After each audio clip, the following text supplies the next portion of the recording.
So we've added health, but I feel like it's kind of unfair to make a survival game where you're only allowed to get hit twice. So what I think it would be good to do is add a setup for health pickups that are just spawning around the map.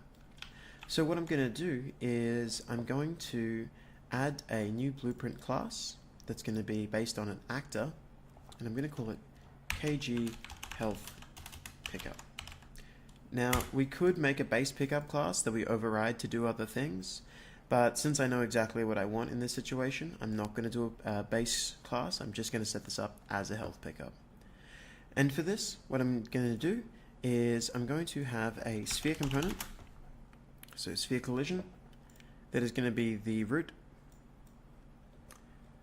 Now that I've added that, I'm going to go through and set the radius to be quite large, about 100 centimeters.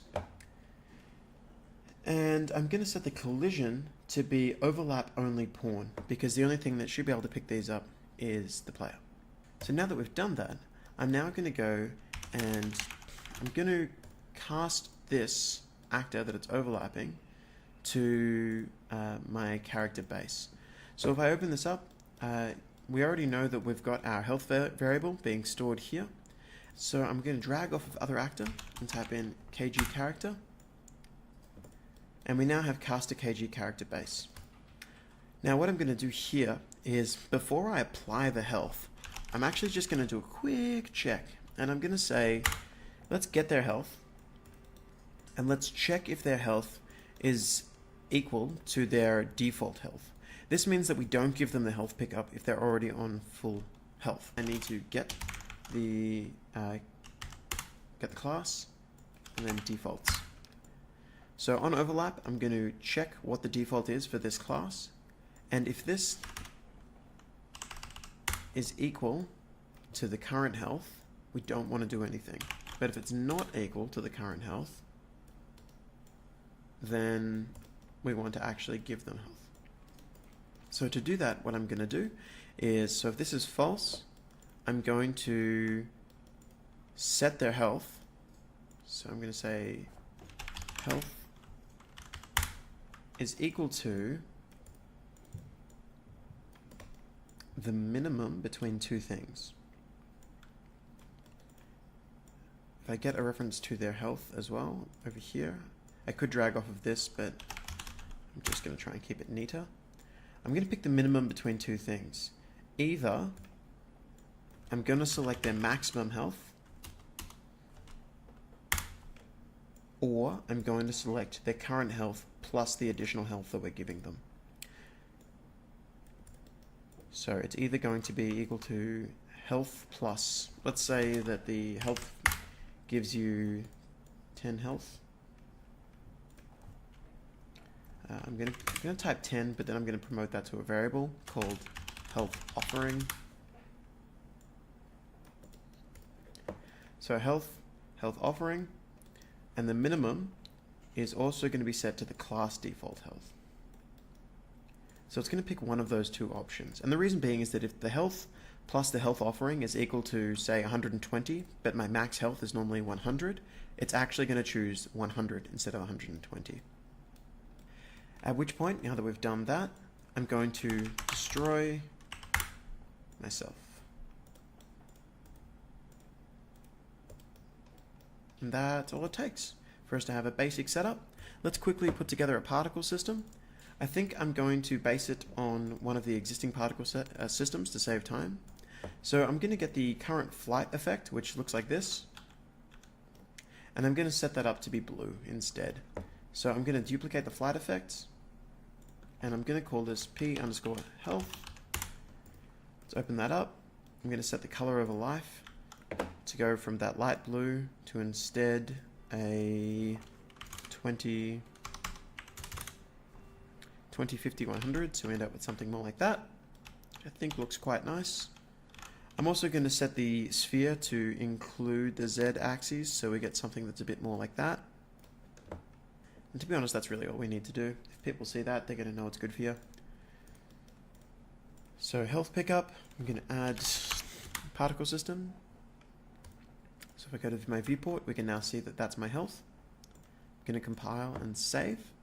And one of the great things about how we've set up our health system right now is that it should automatically actually go off and set everything else up. Our health should correctly reflect the change and everything because we're polling for it. So inside the map, I'm going to add some health pickups just as a quick test.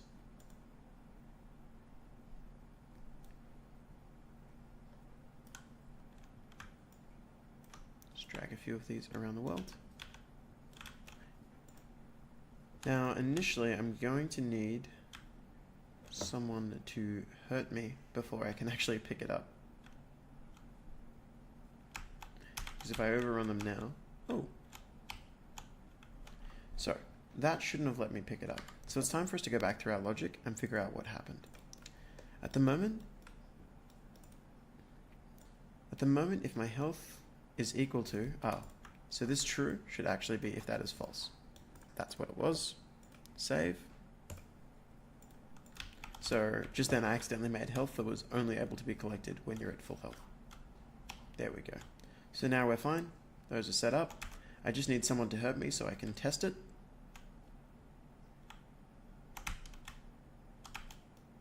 Or I can hurt them.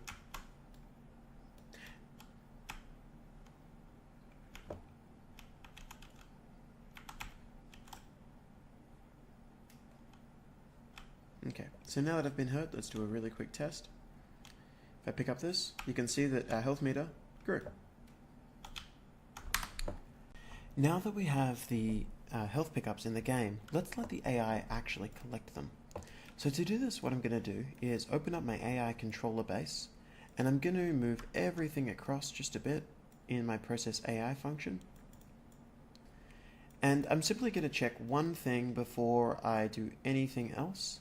And that is, before I process whether I should attack the target or wander, I'm actually going to have a diversionary diversionary function set up, so that what we're essentially going to be doing is checking the health of the player and seeing if they should be looking around for any pickups.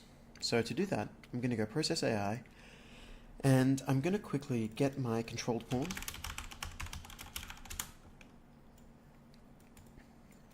Cast to character base, and from here, if that fails, we just run through to the rest of it. Realistically, that should never fail, but that's okay. Just setting it up just in case. So if that is going through, I'm going to get my health, and I'm going to compare it with the class defaults. So I'm going to get the class. And I'm just going to check the class defaults. So I'm going to check my health against it. And if my health is less than the default health, then what we want to do, if that goes into there. So if it's less than, we're going to go off and quickly check around our surroundings for any health. Otherwise, I'm going to set this to false, and I'm going to instead look for the player. So if that's the case, I'm going to connect this. I'm going to bring that up a bit so it's a bit clearer. So if this is true, I'm going to do a sphere overlap actors check, same as before.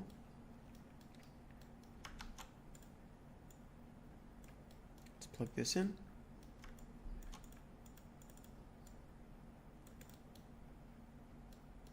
And I'm going to get my controlled pawn, and I'm going to get its location, which is where I'm going to test my sphere from. So get actor location. Object types are going to be world dynamic. There's a nice function here that I can do get class filter and tell it to only look for health pickups. And if there was an overlap that passed the filter, this will return true, which means if it found any health, that'll come out true, which means we would go for that. But if this is false, we go to here. So if this is true, I'm then just going to do an AI move to, which is going to be my pawn. The destination is going to be just the 0 indexed one, so whatever is the first one that it finds. acceptance radius is 20. And that means that our AI will now divert to looking for health if there's some health within 1,000 units of their location and they've been damaged. Okay, so let's test that out. Compile, save. First off, we need our AI to find us.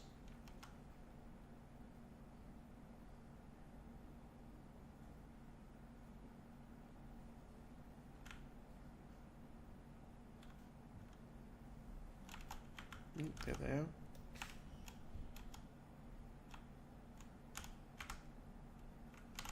There you go. So they ran off and they grabbed health instead. And because our health pickups are so low, they're actually prioritizing health at the moment. Now, that's all it took for us to get that essentially working. One thing I would like to do here, though, is test it in full so that they're actually getting full health from these health pickups. So I'm just going to up the value in the health pickup to be 50 instead, which should put them back at full health from a hit.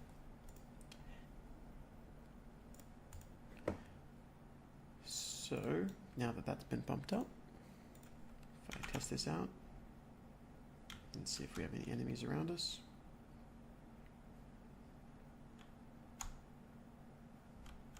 So that she's seen me.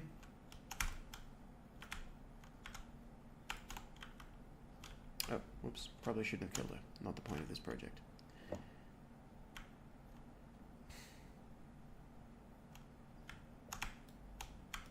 So now they've been hit.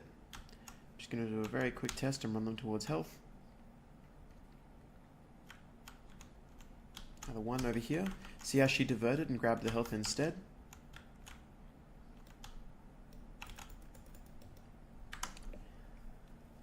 That's all it takes. You now got AI that actually seeks out actual health. Safe. So, that's it for the core fundamentals of how these things should be set up. The final thing is going to be setting it so that these health pickups spawn. So to do that, what I'm going to do is, instead of having the health pickup, I'm going to create a health spawner that spawns health pickups. And every time those are destroyed, so every time they're collected, it waits a couple of seconds before creating a new one. So to do that, all I need to do is go to my content browser. I'm going to create a new blueprint class. It's going to be of type actor, and I'm going to call this spawner, not KG spawner. Now in KG spawner, what I'm going to do is set this so that on begin play, it's going to spawn actor from class. So it's going to create something, and it's going to create something at its location. So at its own transform. Now that I've done that, what I'm going to do is I'm going to say bind, so on destroyed. It's going to do this event, which is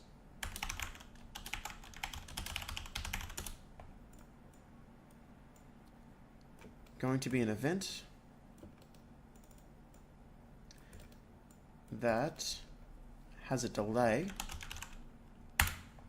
of, let's say, by default 5 seconds, at which point it's going to rerun this, which essentially means on destroyed, so it's going to spawn something, which we haven't set just yet. It's going to spawn something. Anytime that thing gets destroyed, it's going to wait 5 seconds before spawning it again.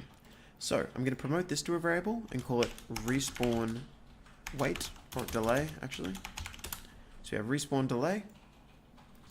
Over here I'm going to bind this to a variable, and I'm going to call this actor to spawn. I'm going to set both of these to be visible, and I'm going to set the defaults so that by default it is a health pickup,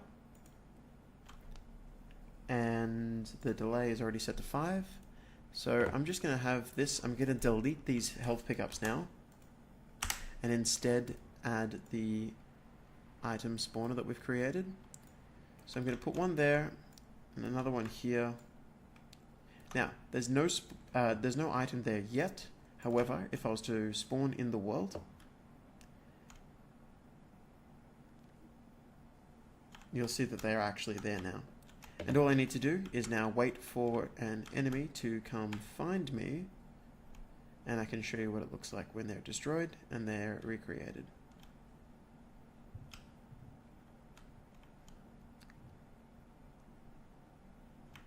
somewhere out there is an AI running in the exact opposite direction to me. Yep, there they are. So I've hit them once. Now they're going to chase me.